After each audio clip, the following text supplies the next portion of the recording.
पत्र भारत सरकार राष्ट्रीय अनुसूचित जाती आयोग राज्य कार्यालय महाराष्ट्र गोवा पुण्याचं ऑफिस आहे. म्हणजे जे दिल्लीला ऑफिस असते ना त्याचं महाराष्ट्राचं ऑफिस आहे. याच्यामध्ये लिहिलेलं आहे भारत का संविधान अनुच्छेद 338 के तहत उसे शर्त प्रदीप के अनुसार इस मामले में जांच करने का निर्णय लिया है.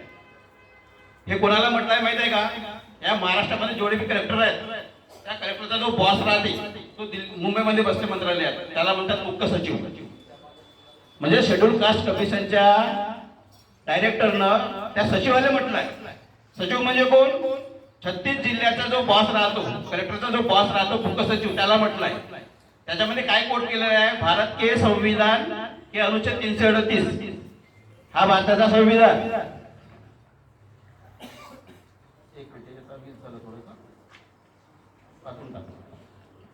कलम 338 काय म्हणते? अनुसूचित जाती राष्ट्रीय आयोग. त्याच्यामध्ये म्हटलंय अनुसूचित जातीकरिता अनुसूचित जाती राष्ट्रीय आयोग म्हणून ओळखला जाणारा एक आयोग असेल. या कॉन्स्टिट्यूशन मध्ये म्हटलेलं आहे.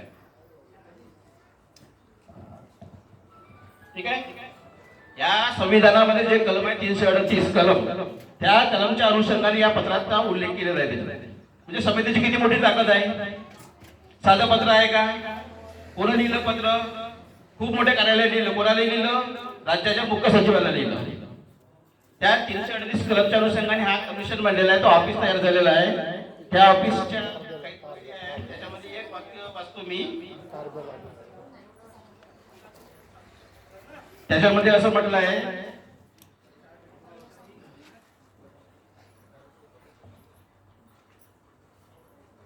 हायलाइट करायला पाहिजे होतं थोडंसं.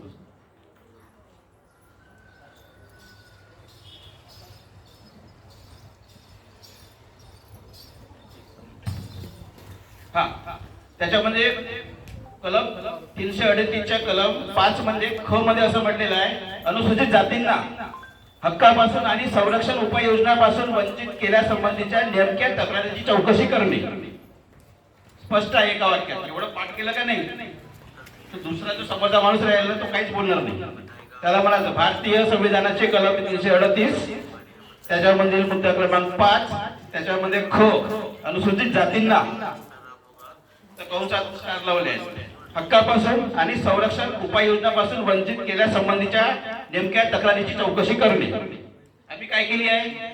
तक्रार केली आहे. ते तेवढं मोठं पंच लावून त्याच्या अनुषंगाने त्या कलमाचा उल्लेख करून लिहिलेला आहे.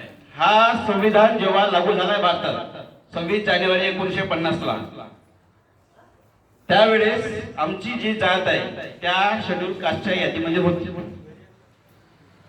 26 जानेवारी 1950 ला, बरोबर आहे. म्हणून आमचा दावा किती पक्का आहे तुम्ही विचार करून टाका. आमची जात केव्हा निघाली सांगताना थोडस हे झालं. 1956 ला नाही निघाली तर 10 ऑगस्ट 1950 ला जेव्हा पहिला ऑर्डर निघालाय राष्ट्रपतींनी काढलेला आहे तेव्हा निघाली आहे. म्हणजे भारताचं संविधान जेव्हा लागू झालं तेव्हा आमचं प्रोटेक्शन होतं.